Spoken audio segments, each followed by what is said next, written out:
Hello. All right. I am now checking out the StreamYard version of the live stream here, and I'm already liking the controls here. Hey, Ken, how are you? Actually, here. Now, how do I, as I'm playing around with these, I'm just playing around with these things here.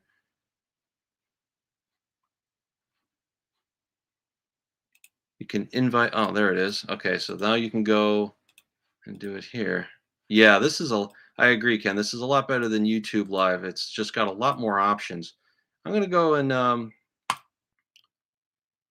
that's the link here. I know you're probably just getting ready to get off of lunch there, but no, I'm liking the controls a lot more actually. I'll have to tell James about this too in case he's ever interested in doing this. But yeah, a lot more settings, and you can, huh, okay, you can change the way that the layout is for depending on what you're showing. Yeah, and then the good thing is I can always run it on my phone, and then if I'm working on something there. No, I know. I'm a remote employee for my day job, so that's why I have a couple minutes before I need to jump off here. It's allowed me to it's given me the flexibility to do the small engine and all the other hobby stuff there. You know, they track my time and everything, but I had a couple minutes before I had to get it ready for another meeting here. But yeah, I'm thinking that this is going to be a lot better. I mean, I don't know if I would ever stream beyond the 20 hours a month or anything like that. I think the free version might work for a time. And I don't mind the watermarks or anything like that, just for the amount of times that I would do it. But that's what I'm saying now. It could change. But okay, so let's see. What else can I do here that is not that I don't have to pay for? It looks like I can change the way the layout is. Yeah, you're right. Like 20 hours a month is quite a bit. I mean, I have a small business that I could always get the cost, written off at the end of the year, which is always a great thing. But, for the amount of times that I would do it, and I guess it comes down to how often, is there really a need, right? I love, spending time with you guys on the streams and whatnot to be able to, be a part of the panel and get the think tank in there. It's actually been quite, giving me the confidence to do this even to like today. But who would really be interested in, other than like the engineers and whatnot, to how to fix a surface mount device for like an XLR DI out on an amplifier, or something like that. I know I've done a decent amount of generator videos. James certainly takes the cake for that. But yeah, 20 hours is definitely a lot of time. I can certainly make use of that.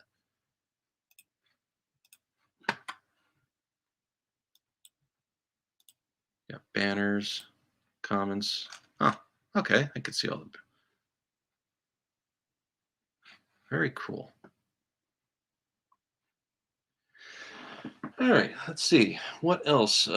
So my setup. I am using a PV6 channel USB mixer, and I have it's an ART Studio V3.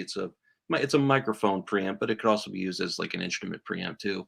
But it's got a 12AX7 tube in it, so it really gives that good. I could change the way that here's a little less bass, here's a little bit more dark.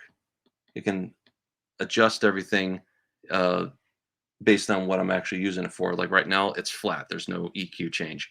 Uh, I'm listening to my headphones, and here there's a little bit more. Yeah, I can hear it here much clearer, and that's actually meant for vocals. So that's pretty. Hey, all new toys to try out, pretty much. Oh, you got some here. So, pay version, you can record and store streams. So it doesn't actually store it on. It doesn't record it to YouTube. Yeah, no, I'm messing around with my microphone preamp here. It's got different EQ settings where you can hear my voice a little bit clearer, and I got a deep voice, and then if you had a higher timbre voice, then you can adjust the EQ so you can better hear it. Uh, I mean, I like hearing this stuff through my studio headphones, so it makes things a lot easier for me to hear. Oh, we got another one on here. Hey, Dick Small Engines, how are you? Yeah, so for the ones that are just joining, I'm actually just trying out StreamYard for the first time, and you know, adjusting my equipment to make sure everything's working right. But so Dix, you're over in the UK. What you're one of Ken's subscribers, so it must be a little late over there. How you doing? That's cool. No, I really appreciate the support. Anyways, yeah. So I got plenty of audio gear to mess around with and whatnot. And I got to jump off here in about 5 minutes to get back to one, have a quick lunch, and then I got to jump onto a conference call. Very cool, Ken. Yes, thank you so much. He's Peaky Blinders in Birmingham. I'm not sure what that means. I guess I'm not up to speed on the lingo. I don't know. I kind of live under a rock most of the time.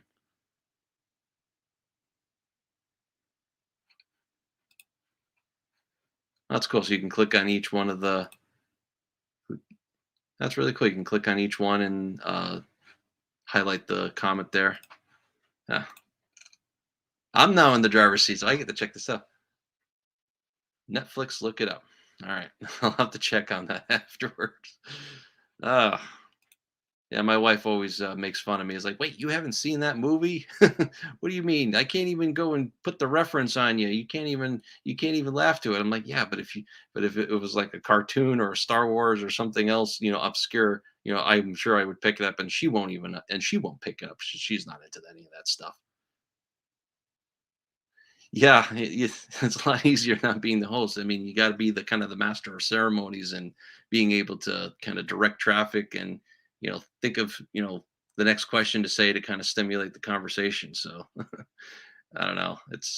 I think I do enough of it, with my day job with the conference calls and whatnot.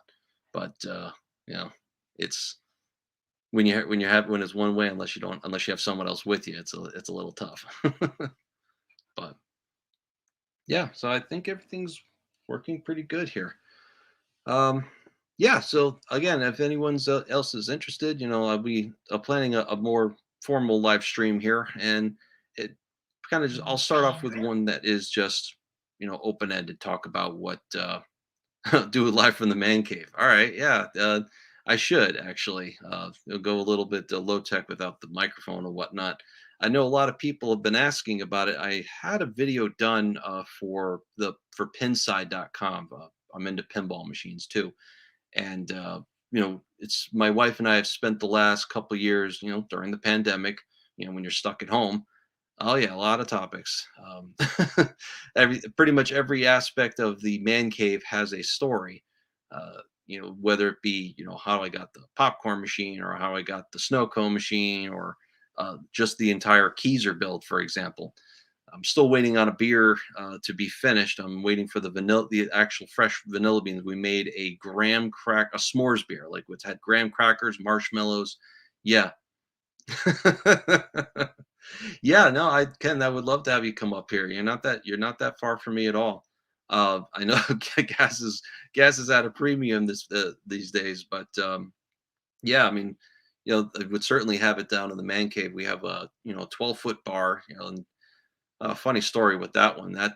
This was before I got married, and this is a lot of that stuff. You have that flexibility before you have to have responsibilities with the house and whatnot.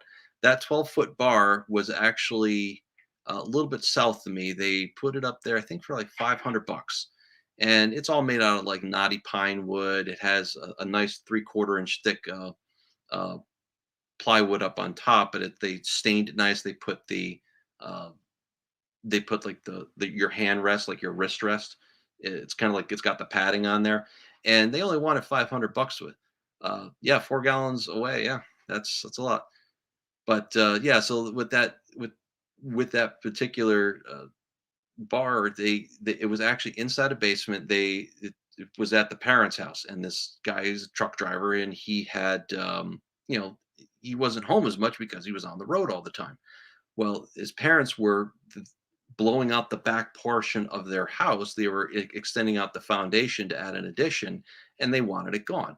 Well, this kid didn't really want to sell it, and my best friend and I were there, and we're like, "Well, listen, we came all this way. We got the trailer. Uh, we're gonna go and we want to buy it, right? But this thing is 12 feet long. I have a 5x8 trailer. We're gonna have to break it apart. Thankfully, he it was mostly finished nails and some wood screws. We were actually able to break this 12-foot bar into three sections, and then I had to remember how to put it all back together because I wound up having to store it for a time because we didn't have our house at the time. But we had to make three trips. We had to make three trips to get that bar there, and then when we got it down the stairs, the Belco stairs, it was a little challenging to do. But once we did, then on and off a couple days in between when I was still working a more traditional job in a warehouse, and when I came home after 5, I was able to put it all back together. And we bring your borrow your son's Toyota. Yeah. No, definitely. Like I said, I have gas is fuel is just going crazy. I hope it doesn't stay like this forever. I feel like it's something's got to give, right? But yeah, so we got that put back together, and like I said, everything has a story downstairs. Even the diner, just the diner seating and everything there. That was all my wife's idea. But ah, you're a motorcycle rider. Okay, all right. Yeah, I'm not very good at. I mean, I certainly ride a bike, but never really got the itch to own a motorcycle. I have a lot of friends that have motorcycles, but they've also crashed it once or twice and have gotten pretty seriously injured. So I guess you just got to be careful with, it, especially when we're not that far from the highway over here, so you hear idiots with the crotch rockets running at like 100 miles an hour because there's a no exit zone, so you can see it. You can really hear them flying. I wouldn't think they would want to be doing that today because it's the roads are all wet and nasty out today. Okay, so we are coming up right at noontime. I'm gonna go and grab some lunch before my conference call, but I think my settings and everything is working the way it should. So we'll plan a more formal stream here to just kind of shoot the breeze, see what's going on, and you know I really look forward to doing more of these streams. Get even like to have some people like Ken and James on. And if there's anyone else that's interested that wants to ask questions, I mean, small engine is just one of the many things I do. I do it out of necessity. I do it. It's something that I like to do as well. But it's something. It's not the only thing, right? Like I do like my audio. I like my electronics projects, stuff like that. I like doing homebrew beer. I've been doing that for 12, 13. Actually, it's been a little bit long, almost 14 years since doing that. So, and got a pretty extensive downstairs and to show that. So, yeah, Ken, I'm going to definitely take your advice. I'm going to, the next live stream will be from the man cave, and just have to ignore the furnace running here. But hopefully soon it'll be warm enough. Hopefully this is our last snow event, or at least last, one that's annoying like this, and then, you know, we may get that one wacky clipper that could either be a small one or a sizable one right around or right before Easter, and then we're pretty much done. But I'll be able to start to feel like the warmer weather's here to stay for a while. So, all right, guys, I got to jump. But thanks so much for joining me here, and we'll see you guys soon.